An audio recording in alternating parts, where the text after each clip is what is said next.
श्री गणेशाय नमः। श्री जानकी वल्लभो विजयते। श्री रामचरितमानस किष्किंधा कांड।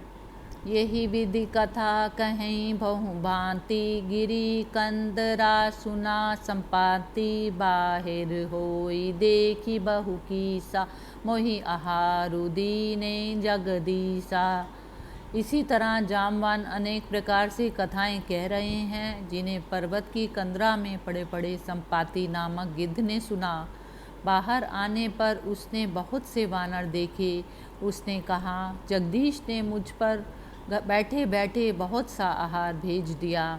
आजु सबन को बच्छन करऊँ, दिन बहु चले आहार बिनु मरऊँ। कबहु न मिलई भरी अदर आहारा, आजु दीन विधि एकई बारा। आज मैं इन सब का भक्षण करूँगा। बहुत दिन बीत गए, भोजन के बिना मैं मरा जा रहा था। भरपेट आहार कभी नहीं मिलता। आज विधाता ने एक ही बार बहुत सारा भेज दिया। डर पे गीद वचन सुनि काना, अब भा मरन सत्य हम जाना। कपि सब उठे गीद कह देखी, जामवंत मन सोच विशेषी। गिद्ध के वचन कानों में सुनते ही सब वानर डर गए और कहने लगे, अब सचमुच ही मरना हो गया। यह हमने जान लिया। फिर उस गिद्ध संपाति को देखकर सब वानर उठकर खड़े हो गए। जामवंत के मन में विशेष चिंता हुई। कह अंगद विचारी मन माही, धन्य जटायु सम कोई नाही। राम काजु कारण तनु त्यागी, हरिपुर गयऊँ परम बड़ भागी। मन में विचार कर अंगद ने कहा, आहा, जटायु के समान पुण्य आत्मा कोई नहीं है। वह परम बड़भागी श्री राम जी के कार्य के लिए शरीर छोड़कर वैकुंठ चला गया। सुनी खग बर हर्ष जो शोक जुत बानी, आवा निकट कपिन भय मानी। तिनहि अभय करि पूछे जाई, कथा सकल तिन ताहि सुनाई। हर्ष और शोक से युक्त वाणी सुनकर वह पक्षी वानरों के समीप आया। इससे वानर डर गए। उनका निर्भय देखकर करके उनके पास जाकर जटायु का वृतांत पूछा। तब उन्होंने सारी कथा कह सुनाई। सुनी संपाति बांधु कै करनी, रघुपति महिमा बहु बधिक बरनी। भाई जटायु की करनी सुनकर संपाति ने अनेक प्रकार से श्री रामचंद्र जी की महिमा का वर्णन किया। मोहि लै जाहु सिंधु तट, देऊँ तिलांजलि ताही। बचन सहाय करबि मैं, पैऊँ खोजहूँ जाही। मंगल भवन अमंगल हारी, द्रवौ सो दशरथ अजिर बिहारी। संपाति ने कहा, मुझे समुद्र तट पर ले चलो, मैं अपने भाई को तिलांजलि दूं। इस सेवा के बदले मैं वचन से तुम्हारी सहायता करूंगा। सीता जी का पता बतला दूंगा। जिसे तुम ढूंढ रहे हो उसे पा जाओगे। अनुज क्रिया करी सागर तीरा, कह निज कथा सुनऊँ कपिबीरा। हम दो बंधु प्रथम तरुणाई, गगन गए रवि निकट उड़ाई। समुद्र के तट पर छोटे भाई जटायु की श्राद्ध क्रिया करके संपाति अपनी कथा कहने लगा। हे वीर वानरों, सुनो, हम दोनों भाई एक बार चढ़ती जवानी में युवावस्था के आरंभ में आकाश में उड़कर सूर्य के निकट चले गए। तेज न सही सक सो फिरी आवा, मैं अभिमानी रबीनी अरावा। जरे पंख अति तेज अपारा, परऊँ भूमि करी घोर चिकारा। जटायु सूर्य के तेज को ना सहन कर सका, इसलिए लौट आया। किंतु मैं अभिमानी था, इसलिए सूर्य के निकट गया। सूर्य के अत्यंत अपार तेज से मेरे पंख जल गए। तब मैं बड़े जोर से चीख कर मार कर भूमि पर गिर पड़ा।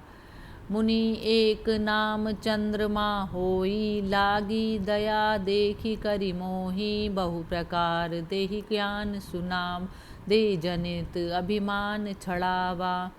वहाँ चंद्रमा नामक एक मुनि थे। मुझे गिरा हुआ देखकर उन्हें बड़ी दया लगी। उन्होंने अनेक प्रकार से मुझे ज्ञान की बातें कही और मुझ दे जनित देह विषयक अहंकार को दूर किया।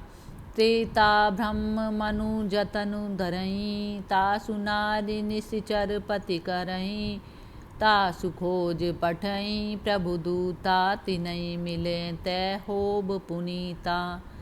मुनि ने कहा, त्रेता युग में स्वयं पर ब्रह्म मनुष्य तन धारण करेंगे।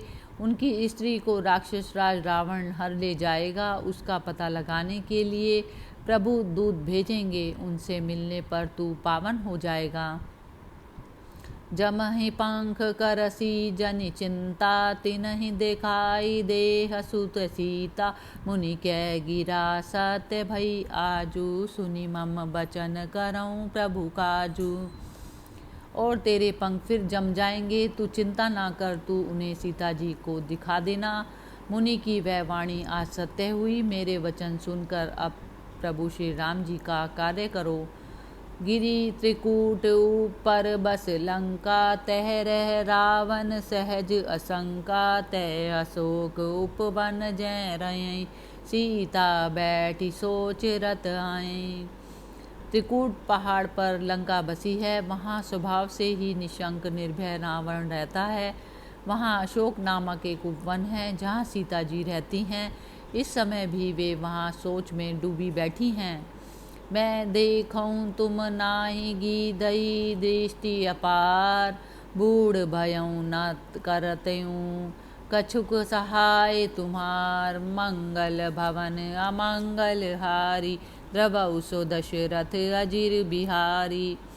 मैं उन्हें देख रहा हूँ, तुम नहीं देख सकते, क्योंकि गिद्ध की दृष्टि अपार होती है, बहु दूर तक देखती है। क्या करूँ, मैं बूढ़ा हो गया हूँ, नहीं तो तुम्हारी कुछ सहायता करता ही। जो नाघई सत जो जन सागर, करई सो राम काजु मति आगर, मोई मोलो की दरऊं मन धीरा, राम कृपा कस भयऊं शरीरा। जो 100 योजन 400 कोस समुद्र लांघ सकेगा, वही बुद्धि निधान होगा, वही श्री राम जी का कार्य कर सकेगा। मुझे देखकर मन में धीरज धरो। देखो श्री राम जी की कृपा से मेरा शरीर कैसा सुंदर हो गया। पंख निकल आए। पाप्यों जाकर नाम सुमरहि, अति अपार भव सागर तरहि, तासु दूत तुम तजि कदराई, राम हृदय धरि करहूँ उपाई। जिनका नाम स्मरण करके पापी भी अत्यंत अपार भवसागर को पार कर जाते हैं, तुम उनके दूत हो। अतः कायरता त्याग कर श्री राम जी को हृदय में धरकर प्रयत्न करो। अस कही उमा गीत जब गयऊँ, तिनके मन अति विस्मय भयऊँ, निज निज बल सब काहूँ, भाषा पार जाई कर संशय राखा। शिवजी जी कहते हैं, हे उमा, ऐसा कहकर जब गिद्ध संपाति नए पंखों से उड़कर चला गया, तब उन वानरों के मन में अत्यंत आश्चर्य हुआ। सब किसी ने अपना अपना बल कहा, परंतु समुद्र के पार जाने में सभी ने संदेह ही प्रकट किया। जरठ भयऊं सब कहीं रिछेसा, नहीं तन रहा प्रथम बल लेसा, जबहि त्रिविक्रम भये खरारी, तब मैं तरुण रहूं बल भारी।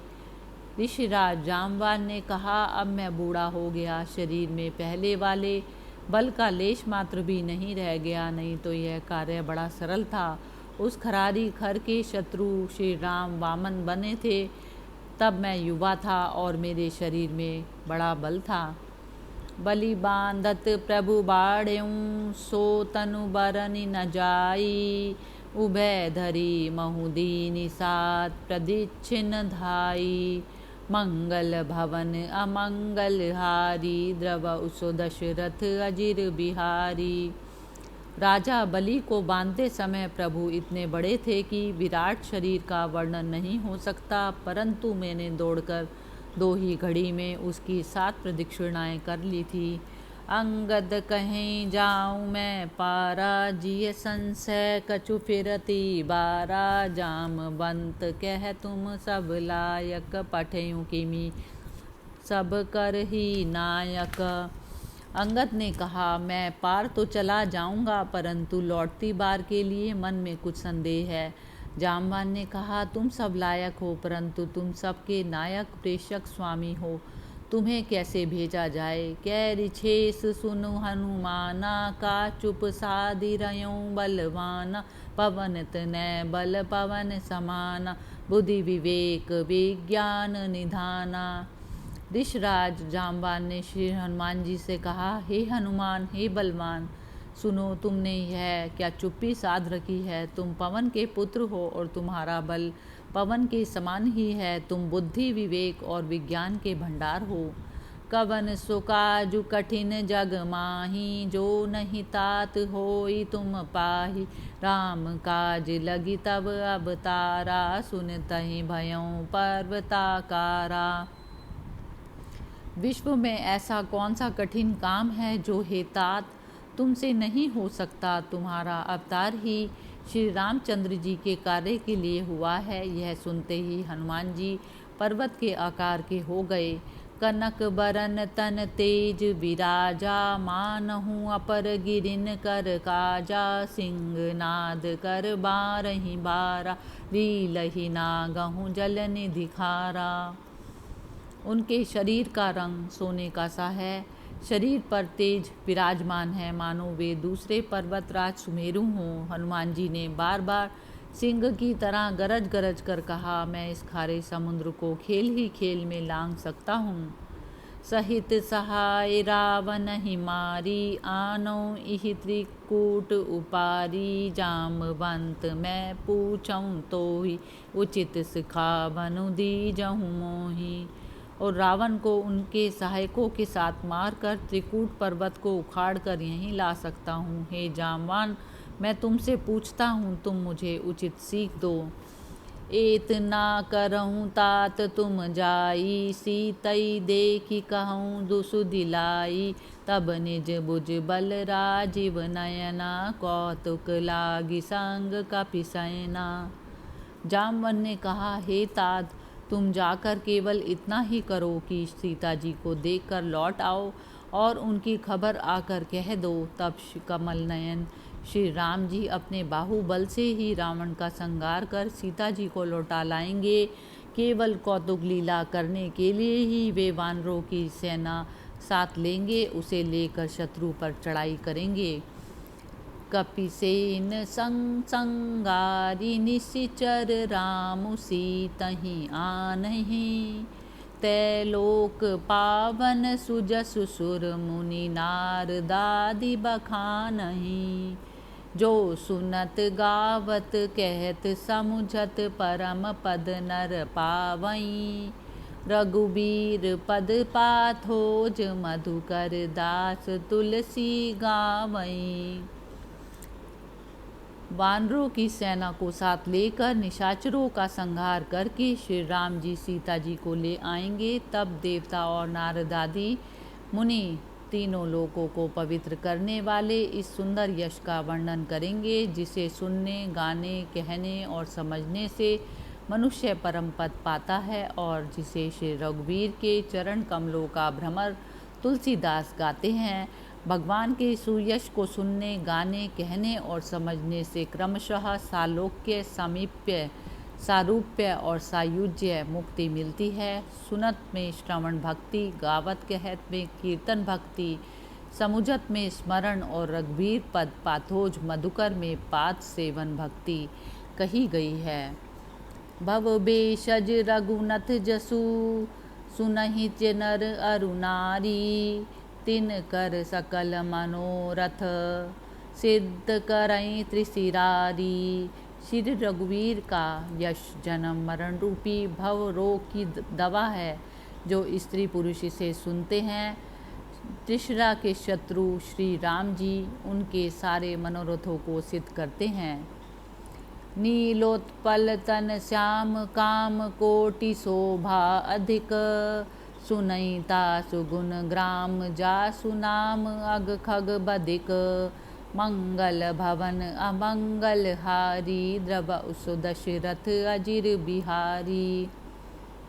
नील कमल के समान जिनका श्याम शरीर है, जिसमें करोड़ों कामदेवों से भी अधिक शोभा है और जिनका नाम पाप रूपी पक्षियों के लिए वध करने वाला व्याध है, उन श्री रामचंद्र जी के गुणों को अवश्य सुनना चाहिए।